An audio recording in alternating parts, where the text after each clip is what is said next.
ಸ್ನೇಹಿತರೆ, hi hello ನಮಸ್ತೆ. ಎಲ್ರಿಗೂ ಕೂಡ ಮತ್ತೊಮ್ಮೆ ನಿಮ್ಮ ಯೂಟ್ಯೂಬ್ ಚಾನಲ್ಗೆ ಪ್ರೀತಿಯ ಸ್ವಾಗತ. ಲಕ್ಷಾಂತರ ಜನ ನಮ್ಮ ಎಲ್ಲ ಕರ್ನಾಟಕದ ಸ್ಪರ್ಧಾ ಆಕಾಂಕ್ಷಿಗಳು ಕಾಯ್ತಾ ಇದ್ದಂಥ ದಿನ ಯಾವುದು ಅಂತಂದರೆ ಒಳ ಮೀಸಲಾತಿಯ ವರದಿ ಸಲ್ಲಿಕೆ ಆಗಬೇಕು ಅಂತೇಳಿ. ಅದು ಯಾವಾಗುತ್ತೆ ಎಲ್ಲರೂ ಕೂಡ ದೊಡ್ಡ ಮಟ್ಟದ ಕಾತುರತೆಯನ್ನು ವ್ಯಕ್ತಪಡಿಸ್ತಾ ಇದ್ರಿ. ಅಂತಿಮವಾಗಿ ನೀವೆಲ್ಲರೂ ಕಾಯ್ತಾ ಇದ್ದಂಥ ಒಳ ಮೀಸಲಾತಿ ವರದಿ ಸಲ್ಲಿಕೆಗೆ ಕ್ಷಣಗಣನೆ ಅಂದರೆ ಇವತ್ತು ಬೆಳಗ್ಗೆ 11 ಗಂಟೆಗೆ ವಿಧಾನಸೌಧದ 3ನೇ ಕೊಠಡಿ ನಂಬರಲ್ಲಿ ಈ ಒಂದು ಒಳ ಮೀಸಲಾತಿ ವರದಿ ಅಂತಿಮವಾಗಿ ಸರ್ಕಾರದ ಕೈ ಸೇರುತ್ತೆ, ಅಂತಿಮ ವರದಿ ಆಯೋಗದಿಂದ. ಸೊ ಅದಾದ ಮೇಲೆ ಈ ಒಂದು ಸೆಷನ್ ಏನಿದೆ ಆ ಒಂದು ಅಧಿವೇಶನದಲ್ಲಿ ಸಂಪೂರ್ಣವಾಗಿ ಇದನ್ನು ಚರ್ಚೆ ಮಾಡಲಾಗುತ್ತೆ. ಆ್ಯಂಡ್ ಕಾನೂನಾತ್ಮಕವಾಗಿ ಏನೇನೆಲ್ಲ ಇದಕ್ಕೆ ಅಂದರೆ ಲೀಗಲ್ ಪ್ರೊಡಕ್ಷನ್ಸ್ ಎಲ್ಲವನ್ನು ಕೂಡ ಮಾಡಿ ಅವಂತರ ಜಾರಿಗೊಳಿಸಲಾಗುತ್ತೆ. ಸೊ ಯಾರೆಲ್ಲ ನೋಟಿಫಿಕೇಶನ್ಗೋಸ್ಕರ ತುಂಬ ವೇಟ್ ಮಾಡ್ತಾರೆ, ಎಲ್ಲ ಕಡೆ ಒತ್ತಡ ಇತ್ತು. ಇದು ಸುಮ್ಮನೆ ಅಷ್ಟು ಈಸಿಯಾಗಿ ಸರ್ಕಾರ ಈ ನಿರ್ಧಾರ ತೆಗೆದುಕೊಂಡಿಲ್ಲ.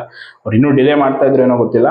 ಬಟ್ ಎಲ್ಲ ರೀತಿಯಾದಂಥ ಒತ್ತಡ, ಎಲ್ಲ ರೀತಿಯಾದಂಥ ಹೋರಾಟ, ಎಲ್ಲ ರೀತಿಯಾದಂಥ ಪ್ರೆಷರ್ ಸರ್ಕಾರದ ಮೇಲೆ ಹೆಂಗ್ ಕ್ರಿಯೇಟ್ ಆಗಿಬಿಟ್ಟಿತ್ತು ಅಂತಂದ್ರೆ, ಇವ್ರೇನಾದ್ರೂ ನಾವೀಗ ಒಳ ಮೀಸಲಾತಿ ಇನ್ನಷ್ಟು ತಡ ಮಾಡ್ತೀವಿ ಅಂತಂದ್ರೆ ಬಹುದೊಡ್ಡ ವ್ಯಾಪಕ ವಿರೋಧವನ್ನು ಎದುರಿಸಬೇಕಾಗಿತ್ತು. ಈ ಕಡೆ ಸಮುದಾಯ, ದಲಿತ ಸಮುದಾಯದ ಎಲ್ಲ ಒಂದು ನಾಯಕರಾಗಿರ್ಬೋದು, ಎಲ್ಲರೂ ಕೂಡ ದೊಡ್ಡ ಮಟ್ಟದಲ್ಲಿ ಹೋರಾಟ ಮಾಡಿದ್ದಂಥದ್ದು ನಿನ್ನೆ ಮೊನ್ನೆ.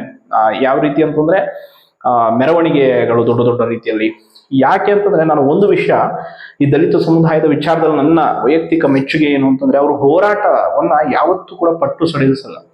ಎಂತಹದ್ದೇ ಈ ಒಂದು ವಿಷಯ ಇರಲಿ, ಅದು ಎಸ್ಪೆಷಲಿ ಬಾಬಾ ಸಾಹೇಬ್ರ ವಿಷಯಕ್ಕೆ ಬಂದಾಗೂ ಕೂಡ ಅಷ್ಟೇ, ಅವ್ರು ಯಾವುದೇ ಸಮುದಾಯ ಇರಲಿ, ಯಾವುದೇ ಪ್ರಭಾವ ಇರಲಿ ಅದರ ವಿರುದ್ಧ ಹೋರಾಟ ಮಾಡ್ತಾರೆ. ಹೋರಾಟದ ವಿಷಯದಲ್ಲಿ ಈ ದಲಿತ ಸಮುದಾಯವನ್ನು ಮೀರಿಸುವಂಥವ್ರು ಯಾರೂ ಇಲ್ಲ ನನಗೆ ಗೊತ್ತಿರಲಿ. ಸತತ 30-35 ವರ್ಷ ಹೋರಾಟ ಮಾಡ್ಕೊಂಡು ಬರ್ತಾರೆ ಅಂದ್ರೆ ಸುಮ್ಮನೆನಾ ಈ ಒಂದು ಒಳ ಮೀಸಲಾತಿ ವಿಚಾರಕ್ಕಾಗಿ.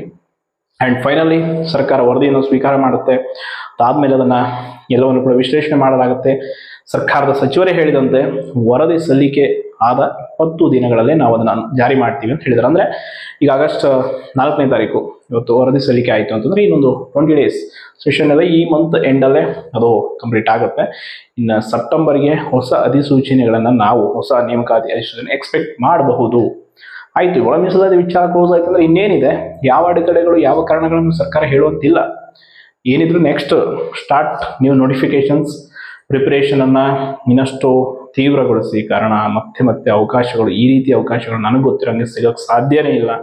ಇಷ್ಟು ನೋಟಿಫಿಕೇಶನ್, ಇಷ್ಟೊಂದು ಅವಕಾಶಗಳು, ಈ ರೀತಿಯಾದಂಥ ಏನಿದೆ ಕಾಲ್ ಫಾರ್ಮ್ಸ್ಗಳು, ಇಷ್ಟೊಂದು ವೇಕೆನ್ಸೀಸ್ಗಳು ಮತ್ತೆ ಯಾವತ್ತೂ ನನಗೆ ಗೊತ್ತಿರೋಂಗೆ ಆಗುತ್ತೋ ಇಲ್ವೋ ಗೊತ್ತಿಲ್ಲ. So PSI aspirants, PC, FD, SDA, ಯಾವ್ಯಾವೆಲ್ಲ ಹುದ್ದೆಗಳು ತುಂಬ ಇದೆ. ಸಬ್ ರಿಜಿಸ್ಟರ್ ಆಗಿರ್ಬೋದು, ಬೇರೆ ಬೇರೆ ಇಲಾಖೆಗಳದ್ದು ಎಲ್ಲ ಒಂದು ಅಭ್ಯರ್ಥಿಗಳು ಕೂಡ ನಿಮ್ಮ ಒಂದು ಓದಿನ ಏನಿದೆ ಅಂತ ಅದನ್ನು ಚುರುಕುಗೊಳಿಸಿ ಇನ್ನಷ್ಟು ಕ್ರಿಯೇಟಿವಿಟಿಯಾಗಿ ನೀವು ಕ್ರಿಯಾಶೀಲರಾಗಿ ಕೆಲಸವನ್ನು ಶುರು ಮಾಡ್ಕೊಳ್ಳಿ. ಕಾರಣ ಫಿಸಿಕಲ್ ಪ್ರಿಪರೇಷನ್ ESI ಅಂತ ಪರೀಕ್ಷೆಗೆ ಹೋಗ್ತಾ ಇರೋರು ಅವ್ರು ಫಿಸಿಕಲ್ ಕೂಡ ಪ್ರಿಪೇರ್ ಮಾಡ್ಕೊಳ್ಳಿ. All the best. ಒಟ್ಟಿನಲ್ಲಿ ಒಳ್ಳೇದಾಗಲಿ. ನಮಗೆ ಬೇಕಿರುವಂಥದ್ದು ಇದೇ ಆಗಿತ್ತು, ನೋಟಿಫಿಕೇಶನ್ ಆಗಬೇಕಿತ್ತು, ಒಳ ಮೀಸಲಾತಿ ವರದಿ ಬೇಗ ಸಲ್ಲಿಕೆ ಆಗಬೇಕಿತ್ತು. ಬಟ್ ಅದಾಗ್ತಾ ಇದೆ, ಗುಡ್ ನ್ಯೂಸ್ ಸರ್ಕಾರ. ಬಟ್ ಇಲ್ಲಿ ಮತ್ತೆ ನೆಕ್ಸ್ಟ್ ಯಾವುದೇ ಡ್ರಾಮಾ ಬರಬಾರ್ದು, ಅದು ನಮಗೆ ಮುಖ್ಯವಾಗಿರುವಂಥದ್ದು. ಆಲ್ರೆಡಿ ಒಳ ಮೀಸಲಾತಿ ವಿಚಾರ ಓಕೆ ಸಲ್ಲಿಕೆ ಮಾಡೋದು ಅಂಥದ್ದು ಹೇಳ್ಬಿಟ್ಟಿದ್ದಾರೆ. ಬಟ್ ಮತ್ತೆ ಯಾವುದೇ ಡ್ರಾಮಾಗಳನ್ನು ಶುರು ಮಾಡಬಾರ್ದು. ಏನಿದೆ ನೆಕ್ಸ್ಟ್ ಸೀದಾ ತೆಗೆದುಕೊಳ್ಳೋದು, ಅದನ್ನು ಜಾರಿ ಮಾಡೋಂಥದ್ದು ಅಷ್ಟೇ ಇರಬೇಕು. ಬೇರೆ ಅದು ಇಲ್ಲ ಇದಿಲ್ಲ ಮತ್ತೆ ಅವ್ರ ಒತ್ತಡ ಇವ್ರ ಒತ್ತಡಕ್ಕೆ ಮಣಿಯೋದು ಅವೆಲ್ಲ ಮಾಡಿದ್ರೆ ಮತ್ತೆ ದೊಡ್ಡ ಮಟ್ಟದ ಕಷ್ಟ ಆಗುತ್ತೆ. ಆ್ಯಂಡ್ ಇದೇ ವಿಷಯಕ್ಕೆ ಮತ್ತೆ ಮುಂದೂಡ್ಕೊಂಡು ಹೋಗೋಕ್ಕೂ ಆಗಲ್ಲ. ಸಮಯ ಈಗ ಆಲ್ರೆಡಿ ಮೀರಿ ಹೋಗಿದೆ. ಸತತ 1-1.5 ವರ್ಷದಿಂದ ಈ ಎಲ್ಲ ಒಂದು ಆಸ್ಪಿರೆಂಟ್ಸ್ಗಳು ಕಾಯ್ತಾ ಇರುವಂಥದ್ದು. ಇನ್ನಷ್ಟು ಮುಂದೂಡಿಕೆ ಆಗುವಂಥದ್ದು ಬೇಡ, ಜಾರಿ ಆಗಲಿ. ಆ್ಯಂಡ್ ಎಲ್ಲರಿಗೂ ಕೂಡ ಒಳ್ಳೇದಾಗಲಿ. ಅದು ಅವ್ರು ಹೇಳಿದ್ದು ಇವ್ರು ಹೇಳಿದ್ದವೆಲ್ಲ ಬೇಡ. ಒಟ್ಟು ಯಾರೇ ಏನೇ ಹೇಳಿದ್ರು ಆಗ್ತಾ ಇದೆಯಾ, ಒಳ್ಳೆ ಕೆಲಸ ಆಗಲಿ, ನೋಟಿಫಿಕೇಶನ್ಗಳು ಶುರುವಾಗಲಿ.